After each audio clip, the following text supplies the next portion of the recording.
Welcome! Ngayon pag-uusapan natin ang isang napakapamilyar na lugar, ang 100 Island sa Alaminos, Pangasinan. Panigurado, karamihan sa inyo na kapag island hopping na rito, nag-relax sa mga asul na tubig, nag-picture-picture, di ba? Pero sa paghimay natin sa source material ngayon, makikita nating hindi lang pala ito basta-basta luntiang isla. May nakabaon na malalim at medyo nakakakilabot na kasaysayan sa mismong lugar na ito. So, ito ang malaking tanong natin. Ano nga ba talaga ang nagkukubli sa ilalim ng mga asul na tubig ng Pangasinan? Kasi kadalasan iniisip natin na ang mga nagkikintabang islang ito ay simpleng rock formations lang na ginawa ng kalikasan, right? Pero ayon sa alamat, nako hindi. Sa likod ng napakapayapang tanawin na nakikita natin ngayon, mayroong kwento ng matinding kabayanihan at sukdulang sakripisyo. Sinasabing naging saksi ang karagatang ito sa isang napakalaki at madugong kaganapan noong unang panahon. Kaya tara, balikan natin ang panahong iyon. 100. Pag narinig natin yan, maiisip agad natin yung bilang ng mga isla, di ba? 100 islands ka eh. Pero ang totoo, base sa kwento, ang numerong ito ay kumakatawan sa isang bagay na mas personal at mas tao. Ito pala ang eksaktong bilang ng pinakamatatapang na mandirigma ng buong probinsya ng Pangasinan. Literal na 100 magigiting na bayani na walang pag-aalinlangang tumindig para ipagtanggol ng kanilang mga kababayan. Imagine niyo yung buhay ng mga sinaunang tao sa baybayin ng Pangasinan. Napakapayapa, sagana, tahimik silang namumuhay bilang isang komunidad. Kumbaga, typical na chill na coastal life. Tapos, out of nowhere, biglang nawasak ang kapayapaang yan. Isipin niyo na lang yung gulat at takot nila nang bigla nilang makita sa abot tanaw ang daan-daang barko na puno ng mga malulupit na pirata mula sa kabilang dagat. Mula sa katahimikan, biglang naging isang napakalaking banta na babago sa buhay nila magpakailanman. Napakabilis ng mga pangyayari pagkatapos noon. Nang mamatahan nila yung nakakatakot na armada ng mga pirata, natural, nagpanik ang mga tao. Sino ba naman hindi, di ba? Tumakbo agad sila sa kanilang pinuno, nagmakaawa ng tulong dahil alam nilang mawawala ang lahat kapag hindi sila lumaban. At bilang agarang tugon, mabilis na nagtipo ng dato ng eksaktong 100 mandirigma. Sila na yung the best of the best sa probinsya at inatasan silang harapin ng isang dambuhanang hukbo na, let's be real, sobrang dami kumpara sa kanila. Alam ng 100 mandirigmang ito na dehadong-dehado sila sa laban. Tila ba sumusugod sila sa tiyak na kamatayan. Pero dito pumasok yung pinakamahalagang detalye mula sa source material natin. Ang pangunahing nilang sandata ay ang pag-ibig sa kanilang pamilya at lupang tinubuman. Hindi lang basta matatalim na espada o sibat ang baon nila.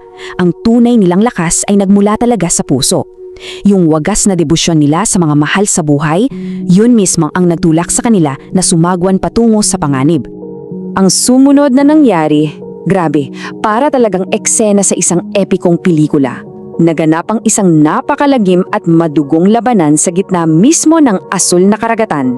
Lulan lang ng mga simpleng bangka at sa pamumuno ng kanilang dato, walang takot na binangga ng 100 mandirigma ang higanteng armada ng mga mananalakay. Isipin niyo yung tensyon, ang paghampas ng mga alon sabay sa kalansing ng mga espada.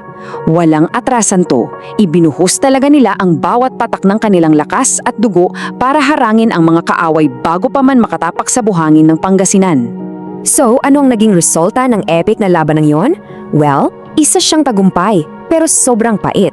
Dahil sa galing at tapang nila, isa-isang napalubog ng ating mga bayani ang malalaking barko ng kalaban. Naitaboy nila ang mga pirata at nailigtas ang buong baybayin. Pero dahil sa tindi ng bakbakan laban sa mas maraming kaaway, unti-unti ring nanghina ang ating mga mandirigma. Sa pagtatapos ng gabi, pagkatapos nilang maitaboy ang panganib, nakakalungkot man pero ni isa sa 100 bayaning ito ay hindi na nakabalik ng buhay. Ibinigay nila ang lahat, literally. Kinabukasan, malungkot na dumungaw sa dagat ang mga mamamayan. Inaasahan na nilang makita yung mga wasak na kahoy at ang mga walang buhay na katawan ng kanilang magigiting na asawa, ama at kapatid. Pero may isang napakagandang himala na bumungad sa kanila. Doon mismo sa eksaktong lokasyon ng madugong bakbakan, biglang sumulpot ang 100 maliit, luntian at napakagagandang isla. Mula sa inaasahang tanawin ng kamatayan at pagkawasak, isang napakagandang anyo ng kalikasan ang biglang lumitaw. Kaya naman, mariing pinaniniwalaan ng mga matatanda na hindi talaga tuluyan nawala ang mga bayani natin. Ayon sa alamat, ang bawat isang islang lumitaw ay kumakatawan sa isang mandirigmang nag-alay ng buhay. Parang sumanib daw sa kalikasan yung magigiting nilang kaluluwa. Naging mga matibay na bato sila, naging mga isla para patuloy na tumayo bilang mga bantay magpakailanman. Nakatayo sila dyan sa karagatan para protektahan ang pangasinan sa anumang banta habang nagbibigay ng walang kapantay na ganda sa kanilang probinsya. Ito ngayon ang susing punto rito, ang bagong pananaw na ibinibigay sa atin ng kwentong ito. Ang 100 Islands pala ay hindi lang natin dapat tingnan bilang isang simpleng tourist destination o magandang background para sa pictures natin, di ba?